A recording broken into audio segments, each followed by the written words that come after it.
L'information de 23 heures sur RTI1. Madame, monsieur, bonsoir. Les titres sommaires de ce journal. Le rapport d'activité 2022 de la Haute Autorité de la Communication Audiovisuelle présenté au vice-président de la République ce jour. C'est un point sur la situation de l'audiovisuel en Côte d'Ivoire et de la régulation de la ACA. Un rapport articulé en 11 points qui fait cas aussi de nouveaux cadres légaux de régulation et de ses implications. La machine électorale est enclenchée en Côte d'Ivoire. Dans quelques semaines se tiendront les élections locales. À cette étape du jeu, il s'agit de la phase du contentieux électoral qui démarre d'ailleurs ce jour. Une période ouverte pour vérification et réclamation sur les listings publiés et qui revêt de grands enjeux. On en parle dans le dossier politique du jour. Et puis au Sénégal, l'opposant Ousmane Sonko acquitté des faits présumés de viol écope d'une peine de 2 ans d'emprisonnement pour corruption de la jeunesse. La décision du tribunal a soulevé de bruyantes manifestations dans la capitale Dakar. Bienvenue à tous. La remise du rapport d'activité de l'année 2022 de la Haute Autorité de la Communication Audiovisuelle au vice-président de la République Tiemoko Médié Koné, c'est un document qui présente la situation de l'audiovisuel en Côte d'Ivoire, un paysage audiovisuel ivoirien évolué, riche et surtout diversifié sur lequel porte la régulation de la ACA. Je vous propose l'intervention du vice-président de la République au cours de cette cérémonie de remise de ce document bilan de la ACA. Je suis bien évidemment très heureux de recevoir ce jour au nom du président de la République, son Excellence M. Alassane Ouattara, le rapport d'activité 2022 de la Haute Autorité de la Communication Audiovisuelle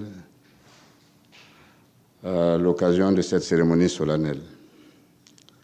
Je voudrais commencer par vous adresser mes chaleureuses félicitations à vous, M. René Bourgoin, président de la ACA, et au collège des membres de la ACA, au directeur général et ainsi qu'à tout le personnel de votre institution. Le remarquable travail ainsi que votre engagement en faveur du développement qualitatif du secteur de la communication audiovisuelle dans notre pays mérite d'être salué. Le secteur de la communication audiovisuelle dont vous avez en charge la régulation est par essence et par définition celui qui garantit et organise la liberté d'expression, principe si cher à notre pays et particulièrement à son Excellence, Monsieur le Président de la République, M. Alassane Ouattara. Et je voudrais indiquer que il y a de cela 3 décennies, alors qu'il était encore Premier ministre de feu, le président Houphouët-Boigny, il a fortement contribué à l'avènement en Côte d'Ivoire d'une presse écrite et audiovisuelle libre et plurielle. Cette importante contribution avait d'ailleurs conduit certains acteurs de ce secteur à parler à ce moment-là du printemps de la presse ivoirienne. Après son accession à la magistrature suprême de notre pays et sous son leadership, cette libéralisation s'est poursuivie dans le domaine de la télévision. C'est sous cette impulsion que pour la première fois en Côte d'Ivoire, 4 chaînes de télévision privées commerciales peuvent désormais émettre aux côtés de celles du service public. L'ensemble de ces chaînes nationales, autorisées et encadrées par la ACA, constitue une fierté pour tous, par la qualité et la diversité de leur contenu, qui participent au rayonnement de la Côte d'Ivoire, tant au plan national qu'international. Et voilà, c'était l'intervention du vice-président de la République au cours de la remise du rapport d'activité de l'année 2022 de la ACA. Il présentait tous les grands enjeux de la création de cet organe de régulation de l'audiovisuel en Côte d'Ivoire. La régulation de la AK n'exclut pas les médias en ligne. Le régulateur dénombre d'ailleurs 166 services de médias audiovisuels en ligne déclarés. Et ce contenu numérique qui semble être pourtant libre, hors de contrôle, est pourtant encore sous le contrôle de la AK qui fixe des limites et instruit blogueurs et influenceurs. On le voit dans cet élément de Didier Nguessan. La diffusion de contenu audiovisuel en ligne, notamment sur les réseaux sociaux, est souvent sujette à des dérives de toute nature. Le régulateur, la Haute Autorité de la Communication Audiovisuelle, AK, instruit les blogueurs, activistes, influenceurs et journalistes numériques sur leur rôle et leurs responsabilités telles que régies par la loi numéro 2022-979 du 20 décembre 2022. Il est de bonne loi que cette haute autorité qui est en charge de la régulation de tout ce qui est contenu audiovisuel en ligne puisse réunir tous les acteurs pour essayer de sensibiliser, d'expliquer cette nouvelle loi. La AK entend prévenir les contenus inappropriés, les fake news, les discours de haine, les diffamations pouvant même porter atteinte à la démocratie. Tout acte infractionnel sera puni. C'est quoi la responsabilité pénale?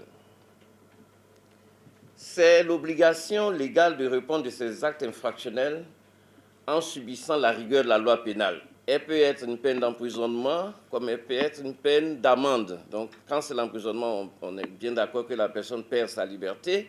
Quand c'est une peine d'amende, on frappe plutôt au portefeuille. À l'issue de cette rencontre, il est prévu l'adoption d'une charte des réseaux sociaux en Côte d'Ivoire. Dans l'exercice de ses droits et dans la jouissance de ses libertés, chacun est soumis aux limitations établies par la loi, exclusivement en vue d'assurer la reconnaissance et le respect des droits et libertés d'autrui et afin de satisfaire aux justes exigences de la morale, de l'ordre public et du bien-être général dans une société démocratique. Le numérique et les réseaux sociaux ne constituent pas un espace de non-droit et la future charte en devra renforcer son usage à bon escient.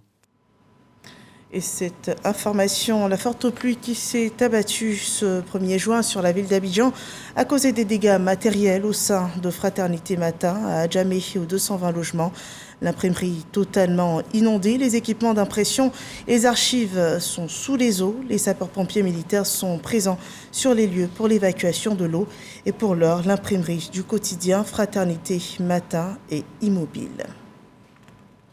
L'eau soit-il en excès ou pas du tout. Et pour ce qui est de l'eau potable, un important projet de loi portant code de l'eau a été adopté par l'Assemblée nationale. Ce sont des sanctions allant de 10 à 20 ans d'emprisonnement et une amende de 500 millions à 100 milliards de francs CFA qui sont établis pour toute personne coupable de déversement ou d'enfouissement de déchets dans un bassin du littoral national. Le résumé d'une session à l'Assemblée nationale avec Moussa Konaté. Le projet de loi portant code de l'eau, dans son article 143, stipule que quiconque procède ou fait procéder au stockage, à l'enfouissement et au déversement sur le bassin sédimentaire du littoral national de déchets ou délivre une autorisation de telles activités est puni d'un emprisonnement de 10 à 20 ans et d'une amende de 500 millions à 100 milliards de francs CFA. Le texte présenté par le ministre des Eaux et Forêts est adopté à l'unanimité par les députés en commission. Par manque, n'est-ce pas, de dispositions réglementaires, souvent nous n'arrivons pas à sévir lorsque dans des endroits des contrevenants posent des actes qui mettent les populations en difficulté. Et avec cette loi qui vient d'être votée à l'Assemblée, qui va passer au Sénat, nous espérons avoir un instrument pour pouvoir travailler dans les bonnes conditions. La gestion des ressources en eau demeure une réelle préoccupation pour l'État de Côte d'Ivoire. L'ancienne loi portant code de l'eau date de décembre 1998. L'amélioration de ce dispositif légal est apparue nécessaire. Vous voyez, on parle d'orpaillage clandestin. En 1998, on ne parle pas d'orpaillage. Mais comment on adresse le problème de l'orpaillage qui pollue les eaux? Et comme vous le savez, l'eau étant source de vie, avec ces pollutions que nous enregistrons, nous sommes complètement démunis parce qu'il n'y a pas de réglementation qui nous permette de sévir ou des dispositions réglementaires qui nous permettent d'agir. Donc tous ces éléments ont été mis ensemble et nous avons adapté la loi de 1998 en prenant en compte toutes ces préoccupations. Le projet de loi portant code de l'eau prévoit également la mise en place de plusieurs organes de gestion des ressources en eau, entre autres le Comité national de l'eau et de l'assainissement et l'Agence nationale des ressources en eau. À Yamoussoukro, la Chambre haute du Parlement, donc le Sénat, adopte une réforme sur le Code du travail. Une réforme présentée par le ministre de l'Emploi et de la Protection sociale, Adama Kamara, le développement de Kader Sogodogo. Parité hommes-femmes dans l'économie. Une ordonnance qui résulte de l'implication de tous les acteurs du monde du travail avait été prise par le président de la République. Elle régule les insuffisances relevées lors de la pandémie de la Covid-19 et est conforme aux attentes du Millennium Challenge Corporation MCC. Le temps de la soumettre au Parlement est arrivé. C'est tout le sens de la présence du ministre de l'Emploi et de la Protection sociale au Sénat. Le président de la République a instruit le ministère de l'Emploi et de la Protection sociale d'apporter les modifications qui sied aux conséquences de la Covid que nous avons connue. Les femmes et les hommes ont une égalité d'accès à l'emploi. Même diplôme, même salaire, même emploi. La seule dérogation aujourd'hui, c'est qu'une femme qui est en état de grossesse ne peut pas exercer un emploi qui ne soit pas compatible avec son état de grossesse. C'est la seule restriction. Donc je suis content. Je suis heureux pour les femmes parce que c'est quelque chose que nos mamans, nos sœurs attendaient et le président de la République vient de le leur offrir. Après l'exposé des motifs et des échanges pour une meilleure compréhension, la Commission des affaires sociales et culturelles, présidée par le sénateur Kofi Michel Benoît, adopte à l'unanimité le projet de loi de ratification.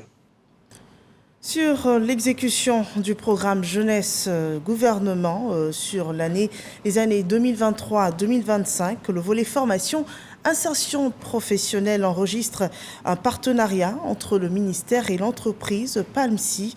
Les deux entités viennent de s'accorder pour former et insérer un millier de jeunes à valeur de 1 milliard de francs CFA. Le reportage de Khalil Diomandé et Sephora Zegui. Une enveloppe de 1,118 milliard de francs CFA consacrée à un nouveau projet de formation-insertion au profit de 1104 jeunes. C'est le fruit d'un partenariat entre le ministère de la Jeunesse et la société agroalimentaire Palmsi, dont la contribution financière s'élève à plus de 686 millions de francs CFA. Le programme concerne les domaines de la maintenance automobile, l'usine, la sûreté et le bâtiment. La cible, c'est les jeunes âgés de entre 16 et 40 ans, du niveau CM, CM2 à la terminale. Ces formations se font sur les sites de production de Palmsi, notamment à Grand Lao, à Boisseau et à San Pedro. Les jeunes seront, logés sur ces différents sites-là.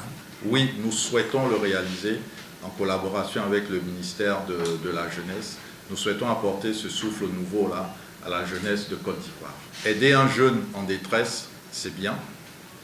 Offrir un emploi, c'est encore mieux parce qu'on lui permet d'être autonome. Le ministre de tutelle salue l'approche citoyenne de l'entreprise partenaire qui prend ainsi une part active dans la mise en œuvre du programme jeunesse du gouvernement PJGouv 2023-2025, dont l'objectif à terme est l'insertion de 1 500 000 jeunes. Au nom du Premier ministre du gouvernement, réitérer nos remerciements à Palmsi pour cette importante contribution à l'année de la jeunesse. Nous allons continuer à mobiliser le secteur privé qui doit jouer un rôle central sur les questions de formation et d'insertion des jeunes. Je voudrais aussi profiter donc de cette tribune pour lancer un appel à tous les jeunes qui s'inscrivent massivement donc à ces différents programmes. Les inscriptions en ligne pour ce nouveau programme de formation s'ouvrent dès le 5 juin prochain sur le site web de l'Agence Emploi Jeunes.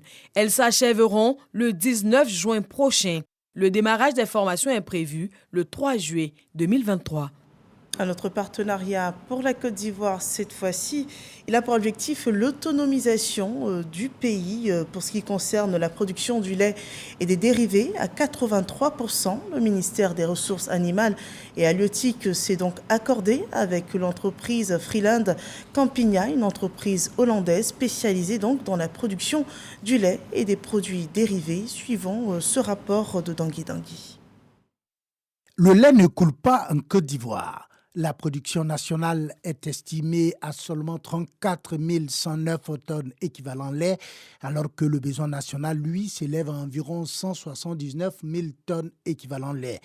Conséquence, le pays dépend fortement de l'extérieur en lait et produits dérivés à 83% selon le ministre des Ressources animales, ce qui représente une sortie de devises de près de 43,34 milliards de francs CFA par an.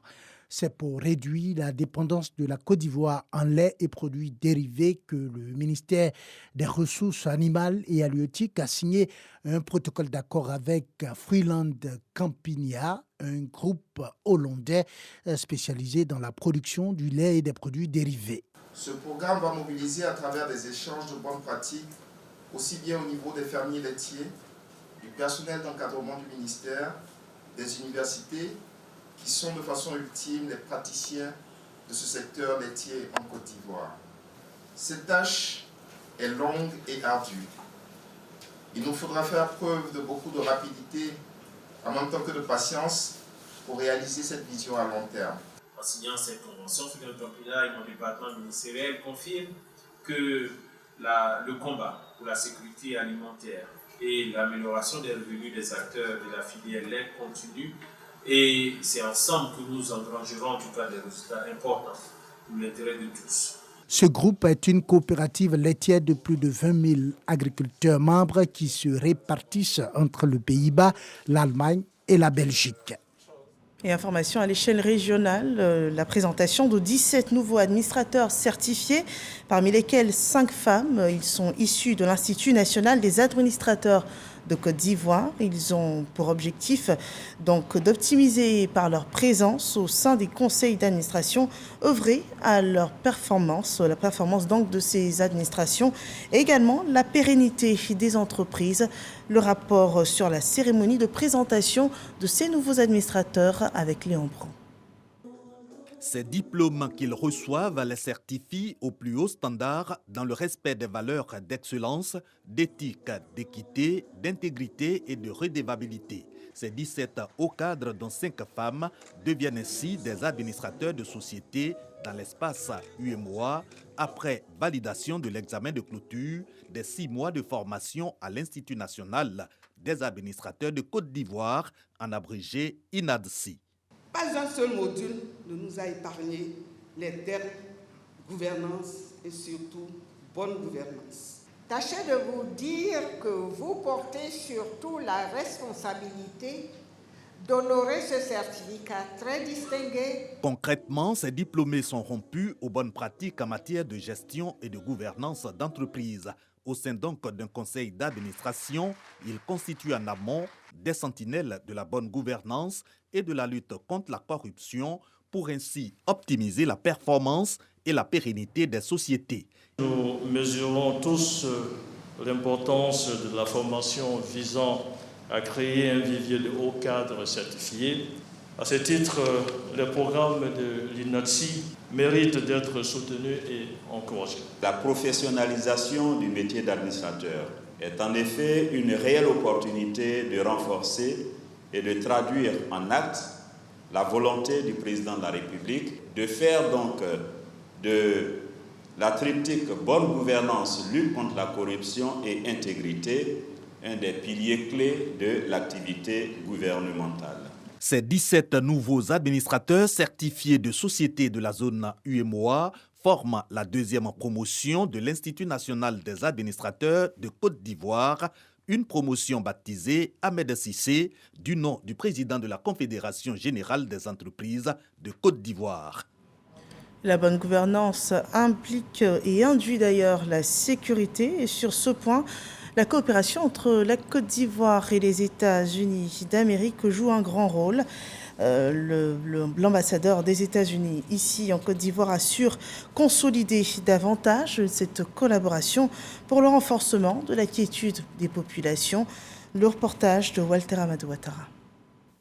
L'ambassadeur des États-Unis d'Amérique en Côte d'Ivoire, Jessica Davis-Ba, dans les locaux du ministère de l'Intérieur et de la Sécurité. Accueilli dans cet immeuble tellement beau est vraiment une expression de l'importance de la sécurité. Au plan sécuritaire, un tour d'horizon de la bonne collaboration entre les USA et la Côte d'Ivoire a été abordé. Le partenariat est déjà en marche dans le cadre de la lutte contre le terrorisme avec l'exercice militaire Flintlock. La confiance va être renforcée. Travailler ensemble pour la sécurité des Ivoiriens, pour les Américains et pour la région.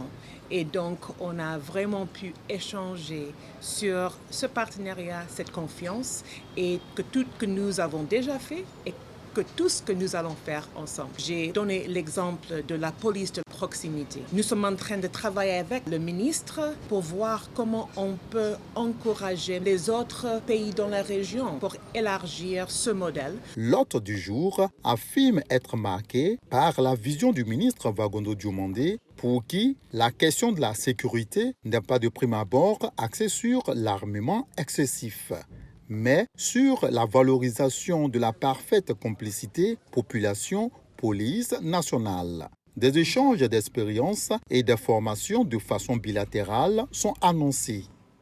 Nous parlons de politique à présent avec précisément l'ouverture du contentieux électoral, le contentieux qui s'est ouvert donc ce jeudi 1er juin 2023 sur le terrain.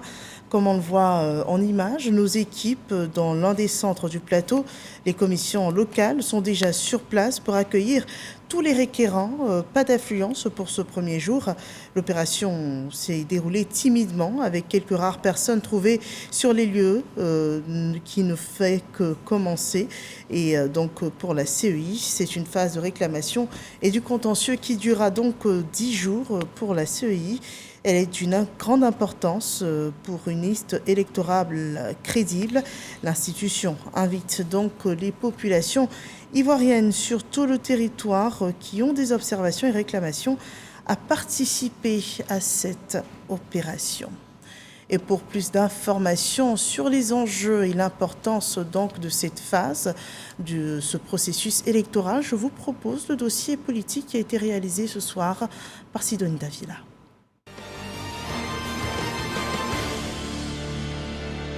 C'est le lieu ici de paraphraser M. Jean de La Fontaine dans la fable « Le laboureur et ses enfants » pour dire que maintenant que vous avez la liste électorale entre vos mains habiles, de ça, de là, creusez, fouillez et bêchez, traquez l'irrégularité et d'éventuelles fraudes. Ne laissez nulle place où le filtre de la rigueur ne passe et repasse pour bouter hors de notre liste électorale tout ce qui peut affecter sa crédibilité. Des irrégularités pouvant affecter la crédibilité de la liste électorale, le Parti des peuples africains de Côte d'Ivoire dit en avoir décelé. Le PPACI les a évoquées lors d'une conférence de presse. Nous avons ainsi sur notre liste électorale des électeurs qui ont entre 3 ans et 170 ans.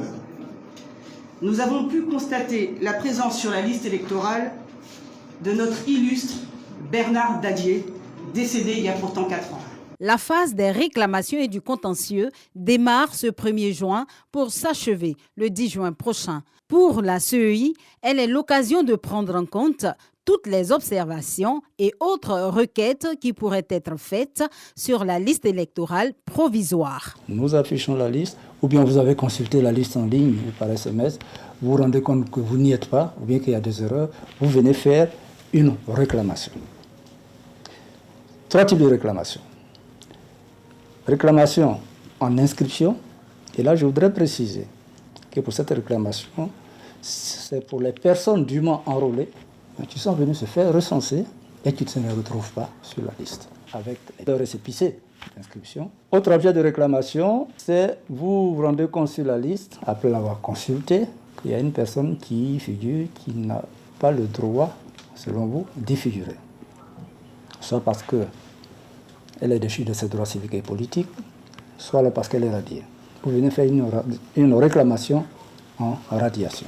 Troisièmement, vous venez, vous vous rendez compte que votre nom y est, mais il y a des erreurs. Vous venez faire une réclamation pour corriger. Le contentieux est encadré par plusieurs articles, dont le Code électoral et le décret d'application. Ce que nous faisons, nous le faisons en application des textes. Et vous verrez que l'article 11 du décret du 9 novembre 2022 décrit parfaitement les différentes étapes avant la production de la liste électorale provisoire. Nous avons le Code électoral, mais nous avons aussi le décret d'application, principalement qui fixe les modalités de cette révision de la liste électorale. Une fois que la réclamation est portée donc, de façon administrative devant la commission électorale et que la commission électorale donne son avis sur la question, cet avis ne s'impose pas à l'électeur qui est libre de l'accepter ou de considérer qu'il n'est pas d'accord et qu'il exerce le recours contre cette décision. C'est ce recours-là qui va faire devant les tribunaux que moi je nomme le recours contentieux proprement dit. Le contentieux, cette autre étape aussi importante de la révision de la liste électorale, intervient après l'affichage de la liste électorale provisoire dans les 10 852 lieux de vote que compte le pays. Depuis le dimanche 29 mai dernier, début officiel de l'affichage, chaque électeur est appelé à se rendre sur son lieu de vote pour y vérifier ses données biographiques et alphanumériques. Voici mon nom, Amien Lydie Solange, épouse Assamoah. Très heureuse d'avoir trouvé mon nom sur la liste. Ça va me permettre de voter. Les listes publiées le resteront jusqu'à l'arrêt de la liste électorale définitive. En plus de l'affichage, la CEI a prévu d'autres moyens de vérification des informations personnelles, notamment par voie de SMS étoile 919 dièse ou par le moyen du site web www.cei.ci. Le 20 mai dernier, la CEI remettait sur support numérique aux partis politiques la liste électorale provisoire. Au cours de cette rencontre, les différentes parties prenantes au processus électoral ont exprimé leurs attentes. Nous attendons de la CEI que ces réclamations soient traitées de façon impartiale, qu'il n'y ait pas d'arbitraire. Et nous faisons confiance à la CEI. On attend surtout que véritablement tous les points qui ont été énumérés pour recevoir les observations des citoyens puissent être effectivement fonctionnelles pour qu'on n'assiste pas après à des plaintes.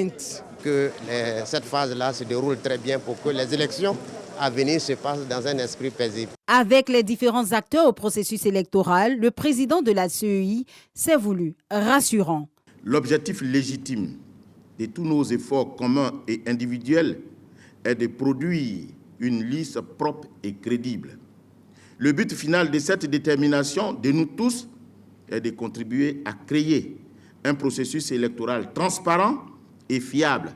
Les chiffres publiés par la CEI font état de 517 personnes déchues de leurs droits civiques et politiques retirées de la liste électorale de 2020 et 53 258 pour cause de décès présumés, également exclus de la liste. À ce jour, ce sont 8 16 796 électeurs qui sont inscrits sur la liste électorale provisoire. Un chiffre qui pourrait évoluer après la phase du contentieux. Et voilà, la liste électorale provisoire est donc à disposition de tous les Ivoiriens pour toute réclamation. Nous avons donc 10 jours pour dénoncer les irrégularités observées et les équipes de la CEI attendent donc à tous les lieux de vote connus pour enregistrer donc ces recours. Et les partis d'opposition, le PDCI, RDA et le PPACI souhaitent déjà, dès l'entame de ce contentieux, la prolongation de cette période indiquée pour le contentieux électoral. C'est un plaidoyer que rapporte Éric Goret. C'est le siège du Parti démocratique de Côte d'Ivoire qui a accueilli cette conférence conjointe de deux partis d'opposition. Le Parti démocratique de Côte d'Ivoire, PDCI, et le Parti des peuples africains, PPACI. Objectif, signaler certaines irrégularités et anomalies constatées sur la liste électorale provisoire. Mieux, plaider auprès de la Commission électorale indépendante, CEI, pour prolonger la période du contentieux de 1 mois au lieu de 10 jours. En effet, la Commission électorale indépendante a fixé la date du contentieux allant du 1er au 10 juin prochain pour recevoir les électeurs afin de corriger les erreurs constatées. Ces deux partis d'opposition estiment que la période devrait être prolongée pour plus d'efficacité. Ça me paraît quand même logique à obtenir la meilleure liste possible. Ça, c'est le droit de chaque parti politique. Et donc, nous exerçons notre droit. Notre souci premier, c'est de revendiquer et d'obtenir ce que nous cherchons pour la paix en Côte d'Ivoire. Le PDCI-RDA et le PPACI entendent unir leurs forces pour ces futures élections municipales et régionales prévues pour le 2 septembre prochain. Et pendant ce temps, le RHDP travaille à faire connaître ses candidats dans les régions. Voyons la présentation des candidats de la région du Bélier, les candidats qui porteront la bannière du RHDP selon ce reportage de Kader Sokotogo. Jeannot Aoussou Kouadio, l'actuel patron du Sénat de Côte d'Ivoire, est présenté par Eugène Aka Aoulé comme candidat du RHDP au Conseil régional du Bélier.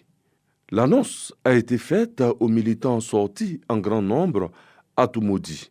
Les candidats pour les communes ont été également présentés.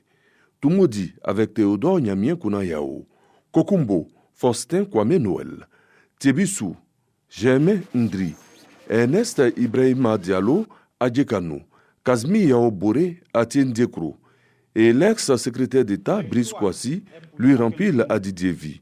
Les armes sont affûtées. Ce choix est pour chacun de nous un socle de confiance et de légitimité. Nous mesurons à la fois l'honneur qui nous est fait et la responsabilité qui nous incombe pour assurer l'avenir de notre région et de nos communes respectives.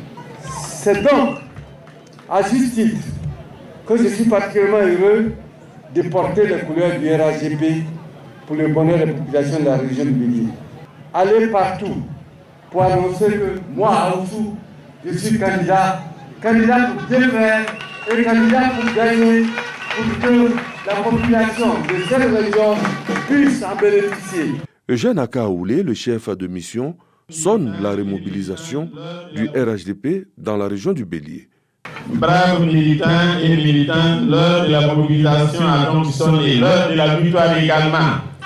Demain commence aujourd'hui, soyons tous debout avec notre président Alassane Ouattara, mobilisés derrière nos candidats, car ces candidats que je vous ai présentés sont ces hommes de confiance. Le schéma est connu. Dépôt de candidature à la Commission électorale indépendante, CEI. Après validation, va suivre la période de campagne. Les élections sont pour le 2 septembre, sensiblement dans 3 mois. Dans le district autonome du Denguélé, le développement suit un plan bien défini. Le ministre-gouverneur du district autonome, Gaoussou Touré, a présenté les objectifs aux populations, les objectifs et des grands enjeux de la mise en place d'un schéma directeur pour le développement de ce district autonome, suivant ce reportage de Boubacar Silla, commenté par Kader Sogodogo. Salle de réunion du Conseil régional du Kabadougou à Odéné. Réunion bilan de la tournée d'information et de lancement des travaux de l'étude du schéma directeur d'aménagement et de développement du territoire du district autonome du Denguélé. Une rencontre après une tournée initiée par le ministre-gouverneur Gaoussou Touré qui explique aux populations les enjeux de cette initiative. Dans le cadre de l'élaboration d'un schéma directeur d'aménagement et de développement du territoire de l'ensemble du district, conduit par le Bureau national d'études techniques et de développement BNET sous la supervision du ministère du Plan et du Développement. À travers ce schéma directeur-là, non seulement nous allons mettre en relief les potentialités du district, mais nous allons mettre en cohérence toutes les actions nécessaires à mener dans le district du Denguélé. Il s'agit de faire en sorte que les districts deviennent des pôles de développement économique. Pour qu'il y ait des pôles de développement économique, il faut qu'effectivement toutes les filières que nous avons, on puisse les réveiller. Les élus et cadres du district marquent leur adhésion totale. Ce vaste programme d'aménagement du territoire montre que le gouvernement ivoirien a beaucoup d'ambition, non seulement pour le Denguélé, mais pour tous les districts de Côte d'Ivoire. Collectivement, ce que nous avons à faire, c'est réinventer notre territoire avec la participation de tous. Le développement, il se va doucement mais sûrement, et avec le président Alassane Ouattara, il n'y a pas de mots lancés en l'air. C'est maintenant que le Denguélé aura une vision, c'est maintenant que l'harmonie viendra dans le processus de développement dans notre district. Invité de cette rencontre, Amadou Koulibaly, ministre de la Communication et de l'Économie numérique. Il exhorte à une union sacrée autour des actions de développement. Le Denguélé doit être un exemple de rassemblement, d'union autour de son fils qu'est le président de la République, avec le fort espoir que ce rassemblement fasse tache d'huile. Madinani, Minignan, Kaniasso, Séguélon, Béléban, Samatigila et Odiéné sont les localités visitées lors de cette tournée. Objectif, élaborer un document d'orientation stratégique qui va servir de schéma directeur d'aménagement et de développement du district du Denguélé. Et à présent, la suite des événements de Dakar. Le verdict contre Ousmane Sonko a été prononcé ce jeudi. L'opposant sénégalais a été condamné à 2 ans de prison pour corruption de la jeunesse. Il a en revanche été acquitté des accusations de menaces de mort et des faits présumés de viol pour lesquels le procureur avait requis 10 ans de prison. C'est une peine qui compromet encore davantage sa candidature à la présidentielle sénégalaise de 2024. Et cette décision du tribunal de Dakar a soulevé de bruyantes manifestations dans différents quartiers de la capitale sénégalaise. C'est le dernier point de cette édition d'information. Merci de nous avoir suivis et excellente fin de soirée sur RTI.